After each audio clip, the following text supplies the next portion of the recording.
Assalamualaikum warahmatullahi taala wabarakatuh. Alhamdulillah. Wassalatu wassalamu ala sayyidina Muhammad wa ala alihi wa sahbihi ajmain. Rabbi shrah li sadri wa yassir li amri wa hlul 'uqdatam min lisani yafqahu qawli. Subhanaka la ilma lana illa ma 'allamtana innaka antal alimul hakim. Pertama-tama kali marilah kita bersyukur kehadrat Allah Subhanahu Wa Taala kerana dengan limpah kurnia maka masih lagi kita hidup dalam lingkungan iman Islam dan ihsan. Dan jangan sekali-kali kita lupa untuk kita sentiasa bertaubat kepada Allah Subhanahu Wa Taala atas segala dosa-dosa yang telah kita lakukan, sama ada yang nyata ataupun yang tidak nyata. Baik. Pada kali ini saya ingin menyambung sikit tentang huraian nafi dan isbat, ya, daripada video saya yang lalu.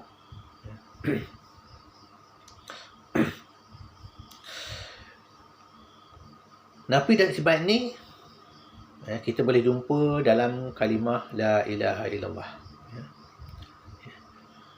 La ilaha illallah itu adalah kalimah yang mengandungi nafi dan isbat. La itu nafi, ilah itu isbat. Ya,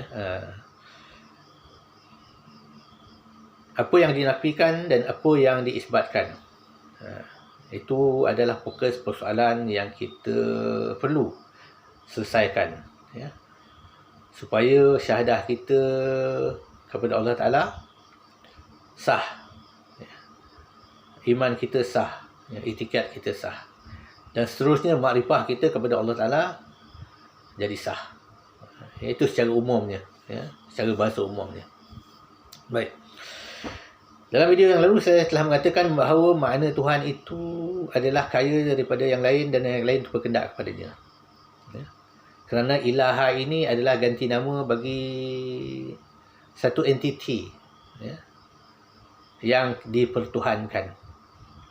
Apakah maksud entiti? Maksud entiti ini sesuatu yang wujud, ya, secara peribadinya wujud, yang tiada dapat kita nafikan.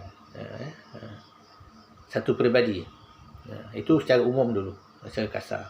Ya.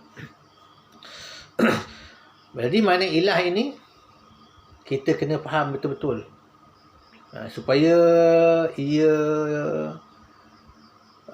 jelas, ya. Kerana apa? Kalimah la ilaha illallah itu dia mengandungi nafi dan isbat, ya. Dan isbat itu bagi hak Allah Ta'ala. Maknanya kaya Tuhan itu dari yang lain dan berkendak kepadanya yang lain itu, bagi hak Allah Ta'ala semata-mata, ya, itulah makna Tuhan, ya. Ya, maknanya istina'un an kulli ma siwah. Itu maknanya kaya Tuhan daripada yang lain, ya. Dan iftiqarun ilaihi kulli ma siwah, ya, berkendak tiap-tiap yang lain tu kepadanya. Itu maksud Tuhan, ya, maksud Tuhan, ya. Maknanya kalau selain daripada Allah Ta'ala, itu bukanlah dinamakan Tuhan, bukan. Kita tak boleh katakan dia Tuhan, ya. Tak boleh kita bertikad sedikit pun dalam hati kita bahawa itu Tuhan, kerana tidak bertepatan dengan makna al-uluhiyah, iaitu kaya Tuhan dari yang lain dan berkendak yang lain kepadanya, ya. Istina'un an kulli ma siwa, iftikarun ilaihi kulli ma siwa. Itu makna hakikat makna al-uluhiyah, ya, ini Tuhan. Jadi kita tidak boleh bersangka-sangka sedikit pun dalam hati kita bahawa tokong itu adalah Tuhan bagi orang kafir. Tidak boleh.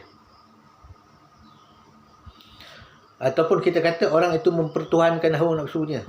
Tidak boleh, ya. Kerana di situ akan ada iktikad dalam hati kita, sedikit ataupun sekelumit keyakinan bahawa tokong itu Tuhan dan hawa nafsu itu Tuhan, ataupun harta benda itu Tuhan. Tidak boleh, ya. Ia ada perbahasan, ya, ada perbahasan yang lain. Baik.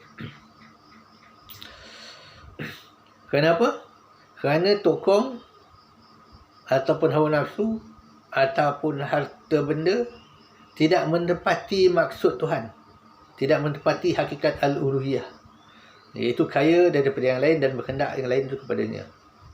Ya, baik. Jadi kita menafikan hakikat ketuhanan, ya, pada zat selain daripada Allah Ta'ala, ya. Atau menafikan ada zat yang bersifat dengan sifat ketuhanan, selain daripada Allah Ta'ala, ya. Itu nafinya. Dengan kita, bila kita menafikan, iaitu dengan kata lain, ya, tiada yang kaya dari yang lainnya, tiada zat yang kaya dari yang lainnya, dan yang lain itu berkehendak kepadanya, melainkan Allah Ta'ala itulah, ya, zat yang kaya dari yang lain dan berkehendak yang lain itu kepadanya, satu-satunya, tiada lain. Ini maksud nafi dan isbat, ya. Kenapa jika kita letakkan hawa nafsu, dia tak jadi. Dia tak jadi kepada isbat. Contohnya kalau kita kata tiada Tuhan, hawa nafsu melainkan Allah. Dia tak kena. Dia tak kena. Hakikat uluhiyah tu dia tak kena. Tak betul. Ya, tak betul dan tidak dapat diisbatkan kepada Allah Ta'ala. Ini kena faham baik-baik. Baik. Apakah yang kita nafikan? Seterusnya, apakah yang kita nafikan dengan makna ilaha itu? Apakah maksud zat, tiada zat wajib al-wujud melainkan Allah? Maksudnya ia terkandung dalam tiga kategori. Kita kategori. Yang pertama, menafikan ada perbuatan yang selain bagi Allah Ta'ala, selain daripada Allah Ta'ala. Yang kedua, menafikan ada sifat selain daripada Allah Ta'ala. Dan ketiga, menafikan ada zat yang lain daripada Allah Ta'ala. Dengan arti kata, tiada yang mempunyai perbuatan pada hakikatnya melainkan Allah. Tiada yang hidup, pada hakikatnya melainkan Allah. Kerana 6 sifat ma'ni itu terkandung dalam sifat hayat. Kerana hayat itu mengesahkan 6 sifat ma'ni yang lain. Dan juga menafikan tiada zat wajib al-wujud pada hakikatnya melainkan Allah Ta'ala. Dan tiga penafian ini, af'al, sifat dan zat, dia terkandung di dalam hakikat al-uluhiyah tadi. Kerana apa? Jikalau Tuhan itu tidak hakikatnya tidak mempunyai perbuatan, tidak hidup dan tidak mawujud pada hakikatnya, maka tidak layaklah ia dinamakan Tuhan. Tidak layak ia dinamakan hakikat al-uluhiyah. Maknanya, jika ia tidak mempunyai perbuatan, dia tidaklah kaya. Jika tidak hidup, tidaklah kaya. Dan jika tidak ia wajib wujudnya pada zatnya, tidaklah kaya. Dan apabila tidak kaya, maka ia tidak diperlukan oleh sesuatu yang lain. Ibarat kata, orang kaya itu diperlukan oleh orang miskin. Jadi jikalau Tuhan itu tidak kaya, maka ia tidak akan diperlukan. Inilah maksud al-uluhiyah. Kita menafikan tiada perbuatan. Menafikan dengan kata tiada perbuatan, tiada yang hidup, tiada berkuasa dan sebagainya, dan tiada yang wujud pada hakikatnya melainkan Allah Ta'ala. Terkandunglah tiga perkara ini dalam makna hakikat ketuhanan. Hakikat uluhiyah itu istighna wa an kulli ma siwah, iftikarun ilahi kulli ma siwah. Maknanya apabila kita berkata, beriktikad dalam hati kita, tiada zat yang kaya daripada yang lainnya dan berkehendak kepadanya yang segala yang lainnya, melainkan Allah Ta'ala itulah zat yang kaya daripada yang lainnya dan berkehendak kepadanya segala yang lainnya. Satu-satunya dia, tiada yang lain. Ini maksud nafi dan isbat yang lebih mendalam.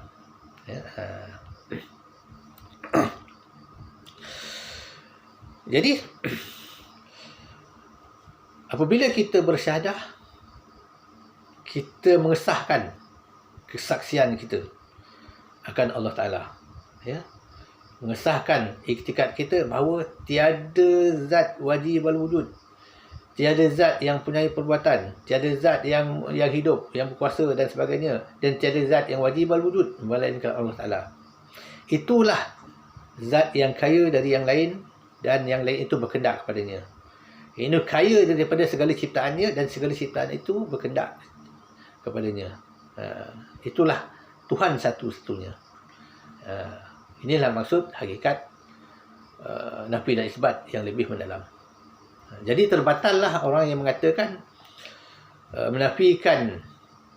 hanya menafikan perbuatan tanpa menafikan sifat dan zat pada yang lain bagi Allah. Ya, mereka mengatakan menafikan perbuatan, hanya menafikan perbuatan, ya. Dan lagi mengatakan hawa nafsu itu Tuhan, kerana mereka berdalilkan firman Tuhan mereka yang menjadikan hawa nafsu itu. Sebenarnya hawa nafsu itu bukan Tuhan, kerana ia tidak menepati hakikat al-uluhiyah, kaya dan dihajati. Ya, tidak menepati. Jadi kita kena faham, sebelum kita menafikan bersyahadah, kita kena faham apakah hakikat al-uluhiyah itu yang kita nafikan dan kita isbatkan kepada Allah Ta'ala. Ya.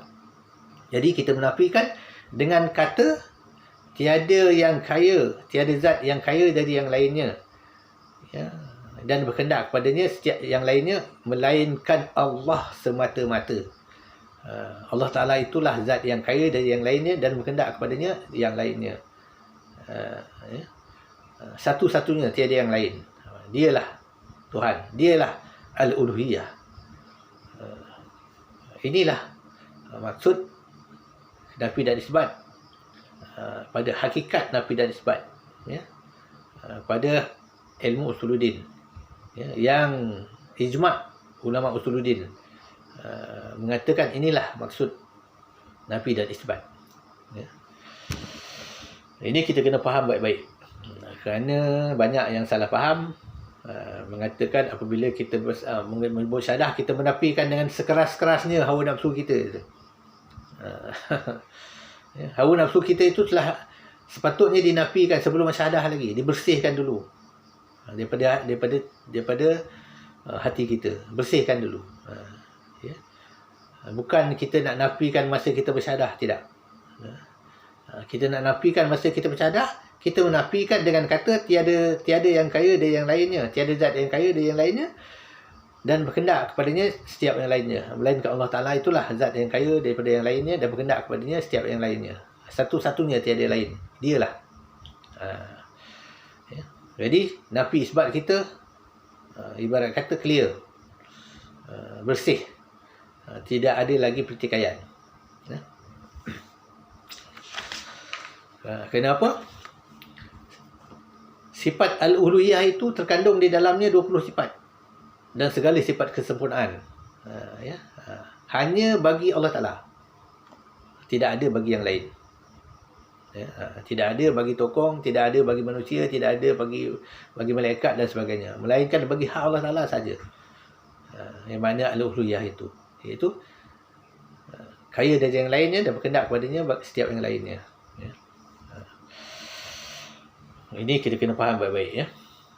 Supaya kita tidak tersalah ataupun tersasar di dalam memaknakan ilah, di dalam kita menafi dan mengisbatkan pada kalimah la ilaha illallah.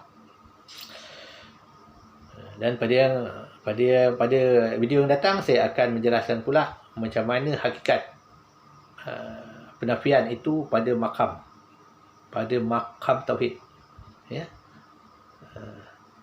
yang diperoleh oleh ahli-ahli sufi, ya, ahli sufi yang muhakkikin, ya, yang muktabar, sebagaimana yang Allah Ta'ala anugerahkan kepada mereka, penyaksian mereka pada makam tauhid, ya. Okey, sekianlah dulu. Wabillahi taufiq wa hidayah. Assalamualaikum warahmatullahi wabarakatuh.